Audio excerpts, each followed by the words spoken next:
এখন হ্যাঁ না, আমি নিজেই জানি না হ্যাঁ না কি আছে, পরিষ্কার কথা।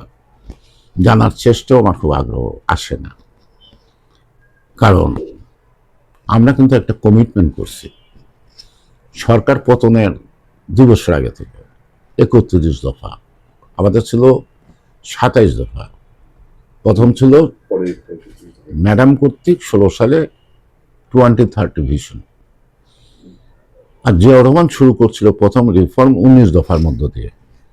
আমরা এই রিফর্মের যে প্রক্রিয়াগুলি দেখি তাতে 19 দফার প্রয়োজনীয়তা কিন্তু শেষ হয় নাই, আর 19 দফা কিন্তু শতভাগ বাস্তবায়ন হয় নাই। এটা এই 19 দফা 2030 ভিশন খুব সাংঘর্ষিক না, নতুন কিছু বিষয় আসছে, কমিটমেন্ট নাকি, যেমন 2 মেয়াদের বেশি প্রধানমন্ত্রী থাকতে পারবে না, অথবা প্রধানমন্ত্রী যিনি হবেন তিনি দলীয় প্রধান থাকতে পারবেন না। এরকম অনেকগুলো বিষয় আসছে, নতুন করে আসছে, নতুন ভাবনার থেকে আসছে। এই ভাবনার সাথে সবাই একমত না, আবার কিছু কিছু লোক একমত। প্রশ্নটা হলো যে সাধারণ জনগণ ভোট দিতে পারে না, এই রিফর্মের মধ্যে কি আছে, এই সাধারণ জনগণের বুঝাবে কে? আমি চাইব আমার গানের শেষে ভোট, আমার কত সময় আছে ওইটা নিয়ে আমার ব্যাখ্যা দেওয়া, আর আমার সুযোগ কতটুকু। আমি একটা মাইক ব্যবহার করতে পারবো না, আমি একটা জনসভা করতে পারবো না, নাকি আমি জনসভা না করতে হলে হ্যাঁ না পক্ষে আমি 2টা কথা বলতে পারতাম। আসসালামু আলাইকুম এবং শুভেচ্ছা, স্বাগতম প্রিমিয়ার খোঁজ প্রিমিয়ার ভিউ ইউটিউব চ্যানেল এবং ফেসবুক পেজে। আমি শুরুতেই জানিয়ে দিচ্ছি আমাদের সাথে আমাদের দেশের রাজনীতির অন্যতম নক্ষত্র এবং সিনিয়র পলিটিশিয়ান, বাংলাদেশ জাতীয়তাবাদী দল বিএনপি স্থায়ী কমিটির চন্দ্র রায়, তিনি আমাদের সাথে আজকে যোগ দিয়েছেন। দর্শক দাদা, আমি খুব স্ট্রেট কাট পয়েন্টে যাই, যেসব আলোচনা আমাদের করা দরকার। প্রথমেই জানতে চাই, নির্বাচন তো হচ্ছে, আপনারা খুব ভালোভাবে নির্বাচনের মাঠে আছেন, কিন্তু পাবলিকের মধ্যে এখনো যেন গভর্নমেন্টকে নির্বাচন দিবে কি দিবে না এরকম একটা সংশয়, মানে একটা যে এর আগে অনেক নির্বাচন আপনিও করেছেন, ফুল মানুষ কনফিডেন্ট হয়ে নামা যে একটা নির্বাচন হয়ে যাচ্ছে, আমরা সবাই ঝাঁপাড়া করলাম, কোথায় যেন মানুষ আসলে কি ডক্টর ইউনূস নির্বাচন দিবে, আসলে কি এই সরকার নির্বাচন তুলতে পারবে, মাঠের যে পরিস্থিতি, আপনি কি কনফিডেন্ট যে ঠিক মতো নির্বাচনটা হবে এবং তুলতে পারবে? আমি তোমার এই কথার উত্তর দিলে তোমরা মাইন্ড করবা। এই কনফিউশনটা সৃষ্টি করতেছে সোশ্যাল মিডিয়া, ইউটিউবার, তার সাথে প্রিন্টিং মিডিয়াও যে কেউ জড়িত না তা নয়, ঠিক আছে, কিন্তু সেই কারণে মানুষের মধ্যে এক ধরনের আশঙ্কা থাকতেই পারে। আর আশঙ্কার আরেকটা কারণ হলো যে পতিত সরকার দেশ ত্যাগ করলো, তাদের অনুসারীরা তো দেশে আছে, সেই কারণে ওখানে একটা আশঙ্কা সৃষ্টি করা, সোশ্যাল মিডিয়ার মধ্যে বলে যে আওয়ামী লীগ ছাড়া নির্বাচন হবে না, এরকম বলে। এখন যে পর্যায়ে চলে আসছে তাতে তুমি 21 তারিখ, অর্থাৎ 20 তারিখ হলো মনোনয়ন প্রত্যাহারের শেষ তারিখ, আর 21 তারিখে প্রতীক বরাদ্দ। আমাদের জানা মতে, দেখা মতো, যে সকল রাজনৈতিক দলরা বা কোনো ব্যক্তি স্বতন্ত্র অথবা কোনো মার্কায় মনোনয়নপত্র দাখিল করছে এবং মনোনয়নপত্র কারোটা বৈধ কারোটা অবৈধ হয়েছে, তারা সর্বোচ্চ জায়গা হাইকোর্ট থেকে আরম্ভ করে ইভেনকি নির্বাচন কমিশন পর্যন্ত একের পর এক শুনানি হচ্ছে। আজকে বোধহয় শুনানি শেষ তারিখটা শেষ। আজকের দিনটা গেলে কাল পরশু আসলো প্রত্যাহারের, আর 21 তারিখে আসলো প্রতীক বরাদ্দের আবেদন করা। যারা স্বতন্ত্র তারা কোন প্রতীক নিবে কি নিবে না, এই দিনটা পার হয়ে গেল। এই দিনটা পার হয়ে গেল প্রতীক বরাদ্দ হয়ে যাওয়ার পরে, তখন কিন্তু নির্বাচনী ট্রেনের সবাই উঠে গেল। একবার প্রতীক হাতে নিতে 7 দিন পর, 3 দিন পর, 4 দিন পর কেউ যদি প্রত্যাহারও করে কোনো দল বা কেউ, সেটা অসুন্দর হইতে পারে, কিন্তু নির্বাচনে কিন্তু বাধাগ্রস্ত হওয়ার সুযোগ নাই। দাদা, আমি যদি বলি যে আওয়ামী লীগ ছাড়া নির্বাচন হবে, এটা মানুষ মেনে নিয়েছে। ফিল্ডের যে অবস্থা, যে অবৈধ অস্ত্র এত এত রয়ে গেছে, সেই পুলিশের লুটপাট অস্ত্র, এরপরে আরো অবৈধ অস্ত্র ঢোকার খবর আছে। প্রতিনিয়ত খুনাখুনি, আপনার হামলা হচ্ছে, প্রার্থীরা আহত হচ্ছে, কেউ কেউ অজ্ঞান হচ্ছে, আর আপনাদের দলের নেতাকর্মীরা আক্রান্ত হচ্ছে বিভিন্ন জায়গায়। এই যে আইন শৃঙ্খলা পরিস্থিতি, দুর্বল পুলিশ, সেই দিক থেকে আমি প্রশ্নটা করতে চাই। এখন নির্বাচনের সময় বলে এটা বেশিভাবে প্রচারিত হয়, খুন খারাপি রাহাজানি, এটা কিন্তু কম বেশি আছে। এখানে 100% আইন শৃঙ্খলা পরিস্থিতি পারফেক্টলি কন্টিনিউ করে বাংলাদেশে, এটা বাংলাদেশের জন্মের পথেই বলতে পাওয়া যায়নি।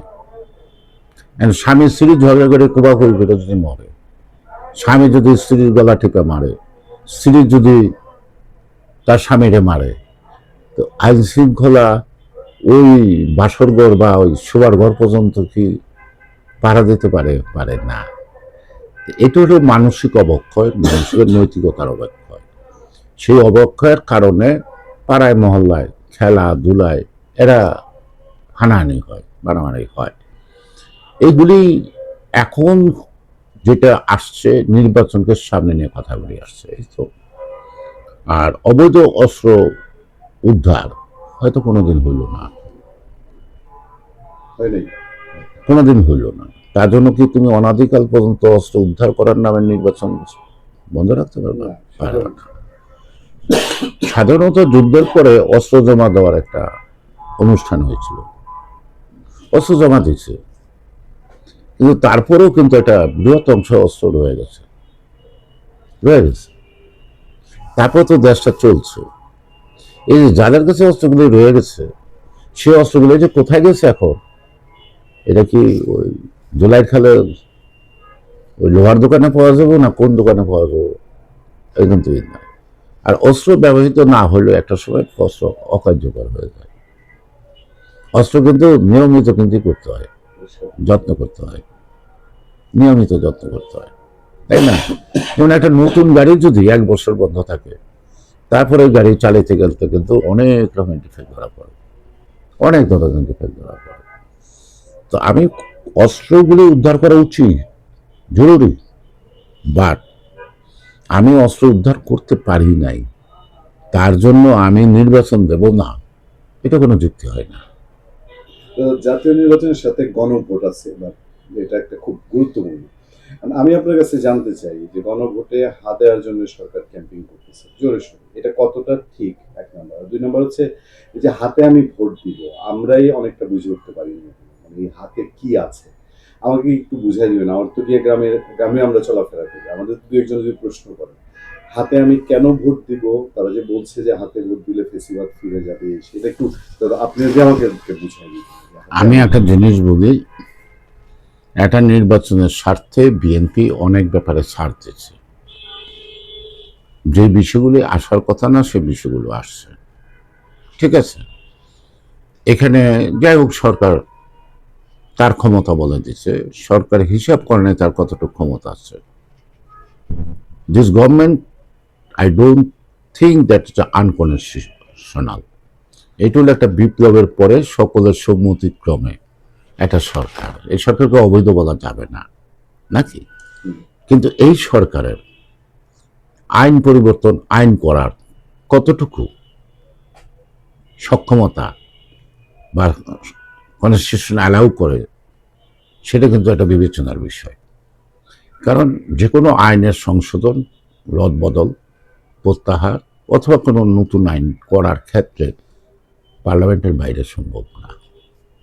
Parliament is the highest body যারা রিফর্ম করবে।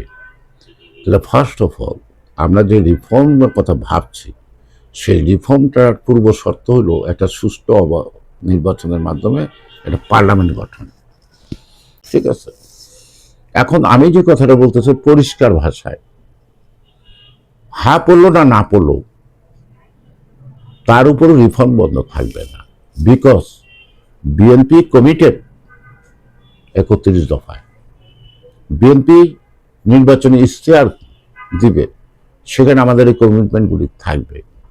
নির্বাচনের পরে যদি হা পরাজিত হয়, তাই বলে রিফর্ম থেমে থাকবে না।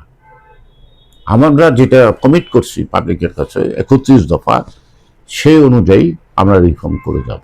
যেভাবে হাবুটের জন্য সরকারি টাকা খরচ করে ক্যাম্পেইন করছে, এটা কতটা নৈতিক, কতটা আইন সিদ্ধ? কারণ সরকার তো নিরপেক্ষ থাকার কথা। এই জিনিসটা আপনারা না, এখানে একটা প্রশ্ন, উত্তরটা সহজ। আমরা সকল রাজনৈতিক দল দু একটি বাদে আমরা দীর্ঘ সময় এখানে অংশগ্রহণ করছি, তর্ক করছি, বিতর্ক করছি, আমাদের মতামত দিচ্ছি। মতামতের পরে যখন আমরা কিছু অনেক ব্যাপারে ঐক্যমত পোষণ করছি, কোনো কোনো ব্যাপারে নো ডিসেন্ট করতেছি, তো শেষ পর্যন্ত সরকার তার কমিশনকে নিয়ে তারা তাদের মতো করে এটাকে ঘোষণা দিয়েছে। এই যে ঘোষণাটা দিচ্ছে, এই ঘোষণাটা ওনারা মনে করছে যে হা না ভোটের মাধ্যমে পার্লামেন্ট ছাড়া হয়ে যাবে। সেই ক্ষেত্রে সরকারের তো একটা দায়িত্ব আছে প্রচার করা, মানুষকে মধ্যে অ্যাওয়ারনেস বাড়ানো। একটা পক্ষ নিয়ে না, একটা পক্ষ নিয়ে না, হায়ের পক্ষে প্রচার না, হায়ের পক্ষে বলছে, বলুক। এখন আমি বলতেছি, আমাকে বলতে হবে আগামী পার্লামেন্ট কেমন হবে, নাকি সেই পার্লামেন্টে যারা কমিটমেন্ট করছে তারা কতটুকু সহযোগিতা করবে রিফর্মে, এটা কিন্তু একটা প্রশ্ন আছে। কারণ কমিটমেন্ট করার নিয়ম আছে, আবার কমিটমেন্ট ভাঙারও নিয়ম আছে। আমরা দীর্ঘ রাজনীতিতে যেটা দেখছি, যদি আমরা সিনসিয়ারলি আগামী দিনটা জনগণের বসবাস উপযোগী একটা ন্যায়ভিত্তিক সমাজ গঠন করতে চাই, আমরা যদি আইনের শাসনটা আমরা বলবৎ করতে চাই, আমরা বিচার বিভাগকে সরকারের নিয়ন্ত্রণের বাইরে রেখে তারা যেন সুষ্ঠুভাবে বিচার করতে পারে, এগুলোই তো চাই। এগুলি চাওয়ার ক্ষেত্রে যদি আমরা সিনসিয়ার হই তাহলে আমরা করতে পারি। আমরা তো মাত্র 144 না 45টা সিট নিয়ে 91 ক্ষমতায় আসছে, ঠিক আছে। এবার সেখানে জামাত আমাদেরকে সমর্থন হচ্ছে। যদি আওয়ামী লীগ গণতান্ত্রিক সরকার হইতো অথবা মৌলবাদ বিরোধী হইতো, তাইলে আওয়ামী লীগের কিন্তু প্রথম বলার কথা এই যে বিএনপি সরকার গঠন করুক, আমরা সমর্থন করলাম, তারপরে পার্লামেন্টে বসে তার বিরোধিতা করতে কোনো অসুবিধা নেই। কিন্তু সেখানে 3 জোটের একটা রূপরেখা ছিল যে আমরা রাষ্ট্রপতি শাসন নয়, আমরা সংসদীয় গণতন্ত্র। তো সেখানে আমরা অল্প সংখ্যক, যেখানে আমার একটা আইন পরিবর্তন করার সুযোগ নাই, সেখানে আমরা সবাই একমত ছিলাম বলেই তো সংসদীয় পদ্ধতির সরকার গঠন করার ক্ষেত্রে সবাই ভোট দিল, হয়ে গেল। তো এখন প্রশ্নটা হলো যে রিফর্মটাকে মানুষের চমক দেখানো না, আমি আমার অন্তর থেকে বিশ্বাস করি রিফর্ম ওন করি কিনা এটার উপর নির্ভর করবে আগামী দিন, তাই না? এখন সরকার যেটা একটা দায়িত্ব আছে, সরকার যেহেতু তর্ক বিতর্কের মধ্যে সকলের সম্মতি একসঙ্গে করতে পারে না, যেমন প্রথম কথা ছিল সর্বসম্মতিকর্মে যেটা আছে সেটা নাকি পাস, ওইটার মধ্যে কমিটমেন্ট গেল, হানায়ের ভোটের দরকার নেই, কেন আমরা সাইন করলাম সনদে। আর যেগুলো আমরা একমত না সেটা পার্লামেন্ট উইল ডিসাইড। কিন্তু সরকার এখানে পার্লামেন্টের জন্য অপেক্ষা করলো না। এখন এই সরকারকে তাতে ক্যাম্পেইনটা করতেই হবে, যেহেতু সে এটা ঘোষণা দিচ্ছে। এখন আমি স্বাক্ষর দিচ্ছি, বুঝা দিই না বুঝা দিই, আমি তো স্বাক্ষর দিয়ে ফেলছি। সে কারণে সরকারের একটা দায়িত্ব আছে। আবার এটাও ঠিক, যদি না ভোট বেশি পড়ে, হা ভোট না পড়ে, তাহলে যে সরকারের কোনো ক্ষতি হবে তাও না। কিন্তু এখানে তো পার্লামেন্ট হয়ে গেছে, পার্লামেন্টের মধ্যে তখন কি হবে? আমি যে 2-3 পাই, আমি যে সব ব্যাপারে একমত না হয় সেখানে আমি নজর দিব না, কিন্তু আমি অধিকাংশ ব্যাপারে তো একমত হয়ে রয়েছি, যেগুলো আমি সাইন করছি ওগুলো তো আমি না করে পারবো না। তারপরে আমি যে কথাটা বললাম যে 2/3 মেজরিটি যদি বিএনপি পায়, এই হা না ভোটের উপর নির্ভর করে না রিফর্ম, আমরা কমিটমেন্ট করছি, আমরা আমাদের কমিটমেন্ট রাখবো। বিষয় নিয়ে তর্ক বিতর্ক হয়, আরবিট্রেশন হয়, যতক্ষণ পর সিদ্ধান্ত না হবে ততক্ষণ পর্যন্ত আমি তো বার্গেনিং করবোই কিছু পাওয়ার জন্য, আমি ম্যাক্সিমাম আদায় করার চেষ্টা করব। এটা হয়তো সেই কৌশল। এটাতে আমি মনে করি না যে তাদের ইলেকশনের প্রতি ইনসেনসিটিভ আছে। যেমন তারা সব ইসলামিক দলগুলো এখানে করবে 11, এরা 11 বলে ফেলছে, কিন্তু 11-র মধ্যে একজন নাই, 10। এখন এই যে নাই, যারা নাই এটার মধ্যে, যেটা হলো ইসলামিক আন্দোলন, তারও নির্বাচন করবে, জামাতও নির্বাচন করবে, ঠিক কিনা, এনসিপিও নির্বাচন করবে, আরো ছোটখাটো অনেক দল আছে তারা নির্বাচন করবে। এখন প্রশ্নটা হলো যে আমি একটু সরকারের উপর চাপ প্রয়োগ করে, নির্বাচন কমিশনের উপর চাপ প্রয়োগ করে আমি আমার ভোটের রাজত্বে একটু যদি নিতে পারি, সুযোগ নিতে পারি, অতটুক পর্যন্ত আমি নিব, অতটুক সময় পর্যন্ত আমি নিব যতক্ষণ পর্যন্ত আনুষ্ঠানিক নির্বাচন শুরু না হবে। 21 তারিখের পরে আর বার্গেনিং করার সুযোগ নেই। 21 তারিখের পরে যেটা বার্গেনিং হবে বিভিন্ন রাজনৈতিক দলের, যে নির্বাচন কমিশন যে আরপিও দিছে, সেই আরপিও অনুযায়ী নির্বাচন কমিশন চলছে না সেই আরপিওকে নির্বাচনে অংশগ্রহণকারীরা করতেছে, বৃদ্ধাঙ্গুল পোষণ করতেছে অথবা মানতেছে না, তখন ওই যে যেটা হয় নানা ধরনের বিরুদ্ধে নানা ধরনের যাবে, অভিযোগ যাবে, ওটা আবার মীমাংসা করারও তাদের সিস্টেম আছে, প্রক্রিয়া আছে, ঠিক কিনা। তো আমি এটুকু বুঝি যে আমি যদি 100% সব ব্যাপারে একমত হই, তাহলে তো সেই 75-এর 15ই জানুয়ারি, 25শে জানুয়ারি যে বাকশাল একদল, আমার যখন বহু দল আছে, বহুমত তো থাকবে, বহু দল যে আছে আমার বহুমত তো থাকবে, কিন্তু বেসিক পয়েন্ট হলো গণতন্ত্রের সাথে, স্বাধীনতার সার্বভৌমত্বের সাথে, দেশের স্বার্থে আমাকে একটা জায়গায় এক থাকতে হবে সবসময়, তাই না। যাদের রাজনৈতিক ফায়দার জন্য তার বার্গেনিং, তার কৌশল থাকবেই থাকবেই। যেমন ওই যে ইসলামিক আন্দোলনের সাথে যে কোরআন হাদিসের যে রাজত্ব কায়েম করবে, এখন জামাত ইসলাম পিছিয়ে গেছে প্রচলিত সংবিধানে দর্শক, এই কারণে চরমনায় বলছে ওরা ওয়াদার বর খেলাপ করছে, ওদের সাথে নাই, ঠিক না। তো সুতরাং আমার তো ইসলাম প্রতিষ্ঠানে বিতর্ক নাই,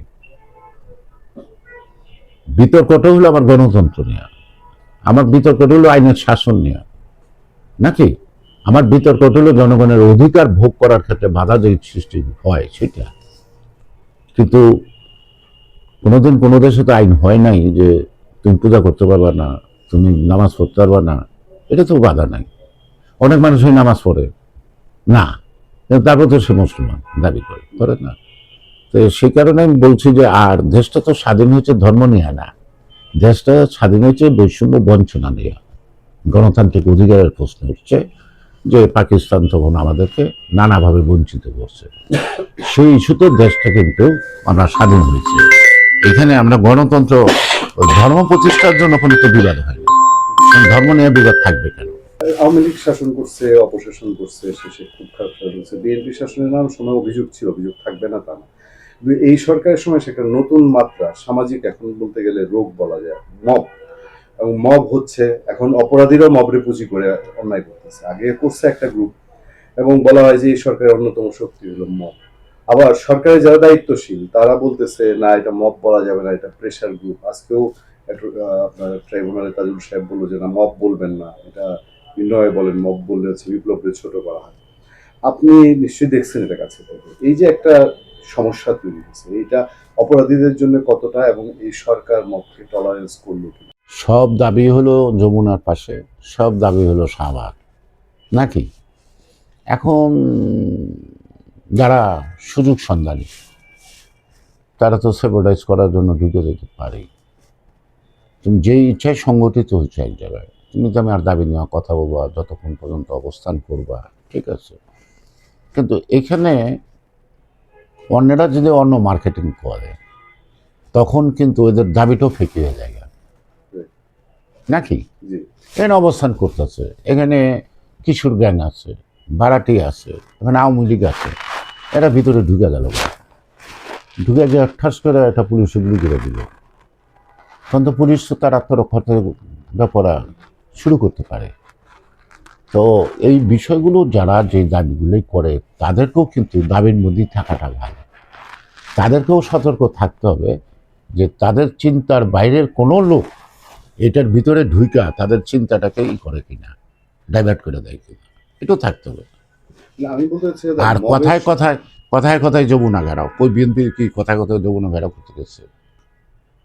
না, এই এখন তুমি যেভাবেই বলো, এটা মব বলো আর ঘেরাও বলো, যেভাবেই বলো না কেন, সেটা একসঙ্গে সংগঠিত হওয়াটা তো মব তখনই হয় তোমার দাবির নিয়মের বাইরে গিয়া অন্য কোনো দুর্ঘটনা ঘটায় দেয়। দাদা দাবি দেওয়ার বাইরেও একদম পাড়া ভিত্তিক দেখা গেলো কিছু একটা হয়েছে, এই লোক জীবনে আওয়ামী লীগ করলো না বা আওয়ামী লীগ সময় কোনো অন্যায় করে নাই, কোনো কিছু পাওয়া যায়, তারেও গিয়ে একটা ব্যক্তির স্বার্থে আমার কোনো একটা স্বার্থ তার কাছে আদায় করতে হবে, তারে মব বইলা অঘটন এটা অসংখ্য ঘটনা কারণ আছে এখন, মাঝের হামলা এটা দিতে কারণ আছে এখন হলো যে মরালি তো পুলিশ একটু দুর্বল, জি কারণ তারা 17 বছর যে তাণ্ডব করছে, এখন ভালো কাজ করতে গেলেও পাবলিকটা করে ধরে, এবং পুলিশ সেই আগের মতো সেটা পারে না।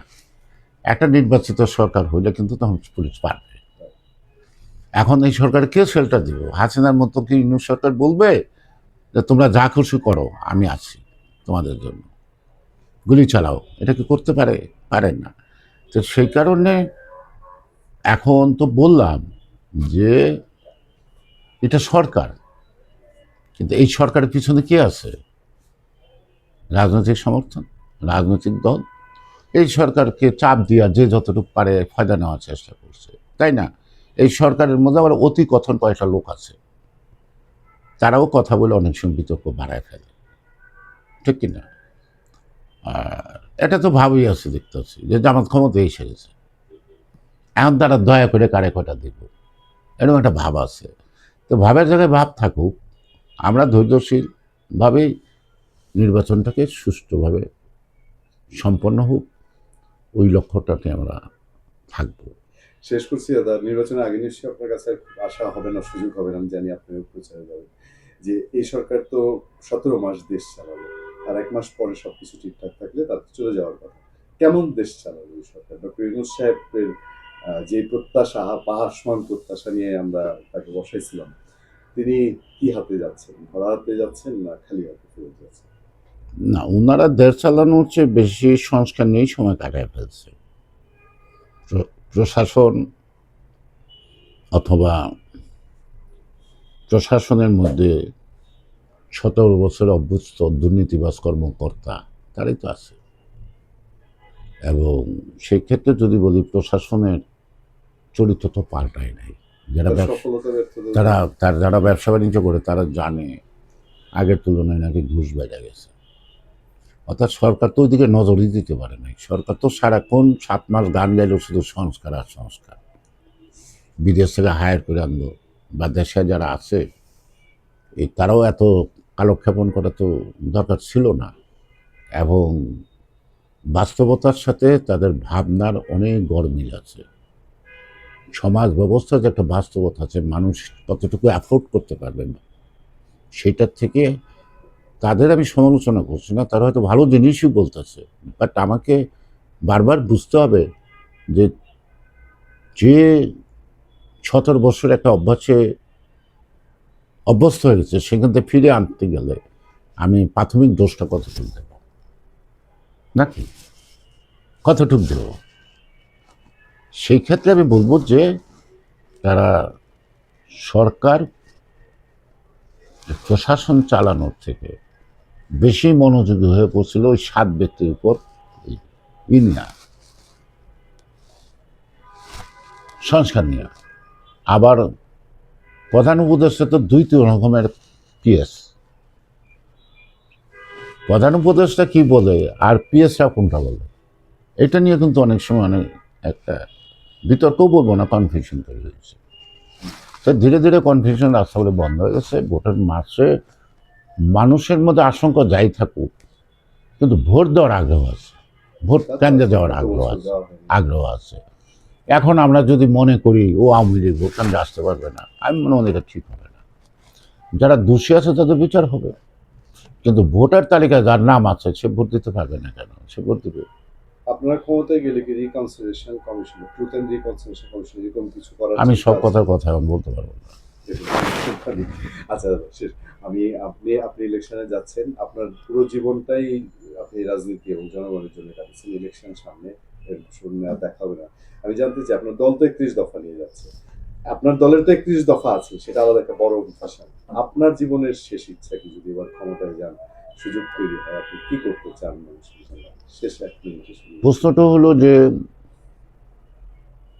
আমরা রাষ্ট্রীয় ব্যবস্থাগুলি, কনস্টিটিউশনাল বডিগুলি নন ফাংশনাল না করে তার জন্য ফাংশনাল হয়, হস্তক্ষেপ না থাকে সরকার। ঠিক আছে। আরেকটা জিনিস হলো যে অপরাধী যদি আমার দলের হয়, তাকে কোনো মতেই আশ্রয় প্রশ্রয় বা কনসিডারেশনে রাখা ঠিক হবে না। আইনের দৃষ্টিতে যে যতটুকু তার শাস্তি পাওয়া, তাকে আইনের আওতায় দিয়ে দিতে হবে। তো এটা যদি আমরা না করতে পারি, তাহলে আমরা কিসের সংস্কার করলাম? মানুষ যে পরিবর্তনটা চাই, কি পরিবর্তন করলাম? জনগণের আকাঙ্ক্ষার সাথে সামঞ্জস্য রেখে 31 দফাকে বাস্তবায়নের ক্ষেত্রে অগ্রাধিকার ভিত্তিতে শুরু করতে হবে। ডোন্ট থিঙ্ক দ্যাট 5 বছরই জানা যে 31 দফা বাস্তবায়ন করা, কিন্তু সূচনা ভিত্তিপ্রস্তরটা আমাকে করতে হবে ধারাবাহিকভাবে, যেন আমরা আস্তে আস্তে একটা স্বয়ংসম্পূর্ণভাবে দেশের মানুষ যা চায়, যে কল্যাণ চায়, সেই কল্যাণকর পদক্ষেপগুলিকে বিএনপিকে বেশি সতর্কতার সাথে নিতে হবে। এবং দুর্নীতির বিরুদ্ধে যেমন জিরো টলারেন্স রাখতে হবে। জিরো টলারেন্স রাখলে যে জিরোতে চলে আসবে তা না, কিন্তু নিয়ে আসতে হবে, লাগাম টানতে হবে। দ্বিতীয়ত হলো যে সর্বগ্রাসী ঘুষের পরে হলো, দুর্নীতির পরে হলো মাদক। এই মাদকের হাত থেকে যুব সমাজকে রক্ষা করতে হবে, তা নাহলে সমাজ ব্যবস্থা ভাঙিয়া পড়বে আগামী দিনে। যুব সমাজ বলবো না, শিশু সমাজ বলবো। আমরা গ্রামে আমি জানি না, শিশুরাও পর্যন্ত না না, এখানে আমি এটা বলতেছি না। মাদকটা যে একটা poison for the nation future, এই মাদকটা যে 80 বছরের লোক খায় না তাও না, 20 বছরের লোক খায় না তাও না, 10 বছরের ছেলেরও মনের অজান্তে একজন একটা খাওয়া দিতে পারে নাকি? দিতে পারে তো। আমাকে এই মাদকের উৎসটা খুঁজতে হবে। মাদকটা যাতে বাংলাদেশে ঢুকতে না পারে বা বাংলাদেশকে প্রস্তুত না করতে পারে, এই ক্ষেত্রে জিরো টলারেন্স থাকতে হবে। থ্যাংক ইউ দাদা, অনেক অনেক অনেক অনেক ধন্যবাদ। ভালো থাকবেন, সুস্থ থাকবেন।